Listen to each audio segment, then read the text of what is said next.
Assalamualaikum warahmatullahi wabarakatuh. Kembali lagi dengan saya di channel Mau Bandung 19. Saya di sini akan menjelaskan tentang mengerjakan askep. Bagaimana mengerjakan askep? Kita lihat aja ke videonya. Oke, guys. Dadah.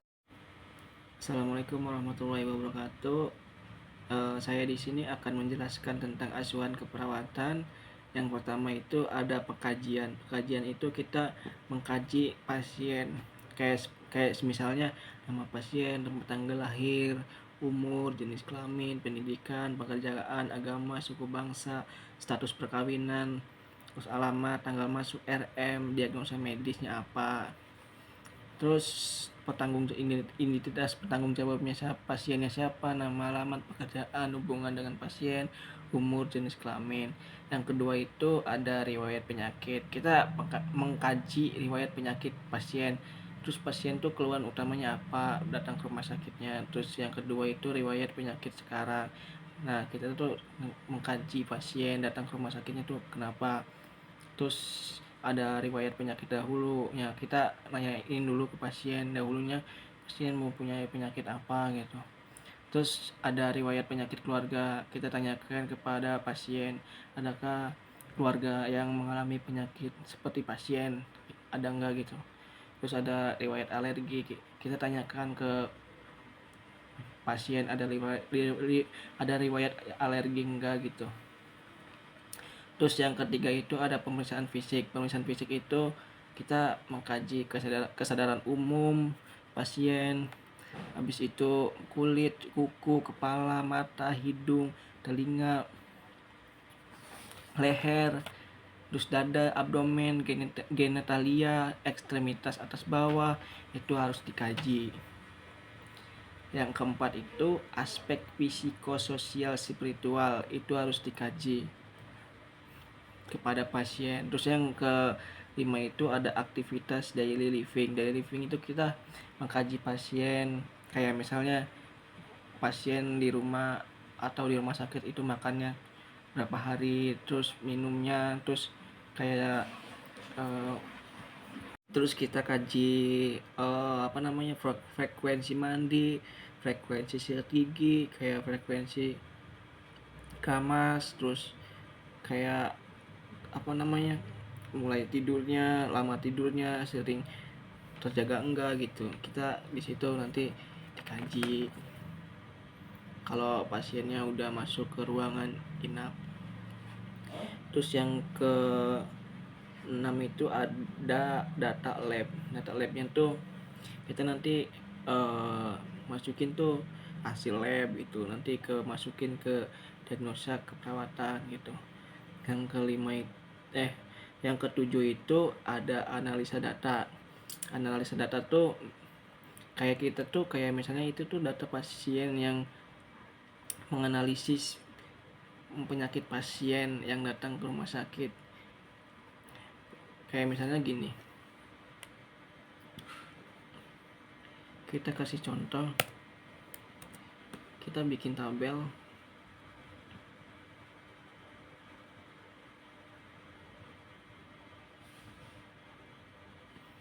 Di sini tuh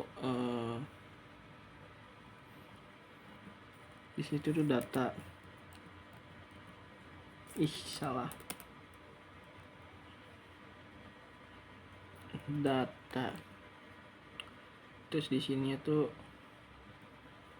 etiologi. Terus di sininya masalah. Nah, ini kan udah saya ketik. Tadi saya belum diketik. Soalnya biar nanti ada gambaran tuh kaliannya tuh.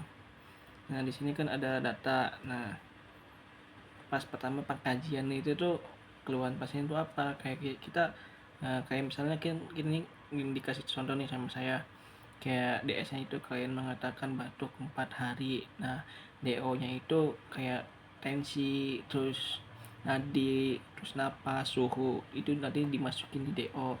Nah, nanti etiologinya itu kan di sini kan klien mengatakan batuk 4 hari. Otomatis kan kalau batuk kan itu penumpukan sekret. tuh secret di etiologinya. Nah, masalahnya tuh apa? Nah, masalahnya itu ada ketidakefektifan jalan nafas. Nah, ini buat contoh doang biar ada gambaran gitu tuh. Kenapa kalian mengatakan batuk 4 hari? Nah, etiologinya tuh kenapa? Nah, kalau misalnya batuk kan otomatis kan kebanyakan kan penumpukan sekret. Nah, etiologinya itu. Terus masalahnya itu ketidakefektifan jalan nafas. Jadi nafasnya itu terganggu gitu. Terus ada diagnosa keperawatan. Nah, diagnosa keperawatan itu nanti kan di sini kan ada satu diagnosa. Nanti dimasukin ke diagnosa keperawatan. Nah, nanti dimasukin di situ. Kayak misalnya contohnya kayak kan di situ kan kalian mengatakan 4 hari batuk. Batuk 4 hari.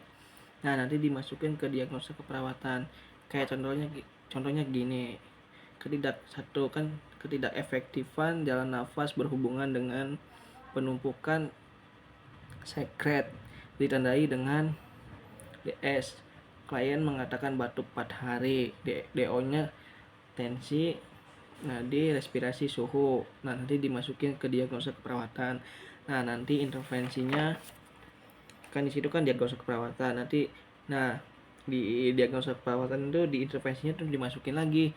Kayak misalnya ketidakefektifan jalan nafas berhubungan dengan penumpukan sekret ditandai dengan klien mengatakan batuk 4 hari.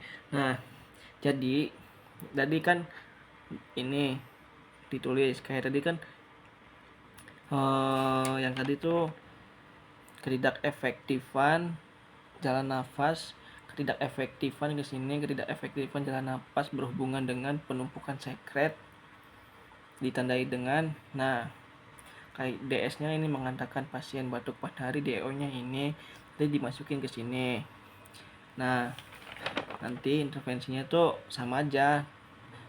Yang ini tuh kemasukin ke diagnosa keperawatan. Nah, tujuannya itu setelah dilakukan tindakan keperawatan selama 1 kali 24 jam, nafas efektif. 1. Sekret dapat dikeluarkan oleh pasien. Klien mampu melakukan batuk efektif. Terus yang ketiga itu pernapasan normalnya 18/20 kali per menit. Nah, nanti tuh di sininya tuh kayak misalnya pasien tuh udah agak mendingan enggak gitu. Kan tadi kan pasien kan napasnya kan tidak lancar, kayak ada sumbatan tuh napasnya. Nah, nanti kalau udah enggak agak mendingan nanti ditulisnya di sini di tujuan. Nah, intervensinya itu kayak kita tuh kayak melakukan observasi TTV gitu, pantau status pernapasan setiap 4 jam pasien, berikan dukungan untuk menjalani pengobatan dengan baik. Nah, nanti tuh dimasukinnya tuh ke sini, itu kan sebagai contohnya doang, masukin ke intervensi. Nah, implementasinya itu sama aja, diagnosanya tuh dari sini ke sini, tinggal dipindahin aja gitu. Sama evaluasi juga, diagnosanya cuma dipindahin doang. Nah, yang dibedain tuh cuma implementasi, tujuan, sama intervensi, sama evaluasi, sama respon. Nah, implementasinya tuh implementasi itu mengajukan di sini kan udah nih kayak observasi TTV pada status pasien, pernapasan pasien tiap 4 jam. Nah, nanti ini tuh dimasukin ke sini ke implementasi. Sama aja dimasukin ke sini. Terus responnya itu kayak misalnya kita tuh kayak melakukan tanda-tanda pernapasan, tekanan darah, terus nadi, respirasi, suhu. Terus kita melihat pernapasan pasien, apakah pasien sudah tidak ada sumbatan atau enggak gitu. Terus mengajukan pasien untuk batuk efektif, terus mengajukan pasien untuk bed rest gitu. Nanti dimasukin ke respon. Nah, nanti evaluasinya itu diagnosa keperawatannya itu sama aja kayak di atas, cuman ini evaluasinya tuh SOAP. SOAP. S-nya itu subjektif, O-nya itu objektif, A yaitu assessment, P-nya plan.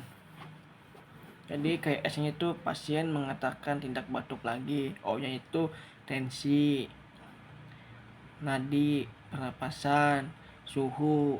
Nah, A-nya itu masalah teratasi. Kalau misalnya tidak misalnya tidak belum masalahnya belum teratasi, nanti di situnya tinggal ditulis aja masalah belum teratasi. Terus P-nya itu tindakan keperawatan dilanjutkan di rumah dengan klien menebus obat resep untuk pulang. Ditulis di P-nya itu. Nah, cukup sekian materi, cukup sekian dari saya. Kurang lebihnya mohon maaf kalau ada kesalahan atau ucapan yang saya berikan kepada kalian semua.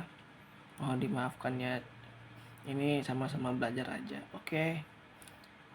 Kurang lebihnya mohon maaf. Assalamualaikum warahmatullahi wabarakatuh.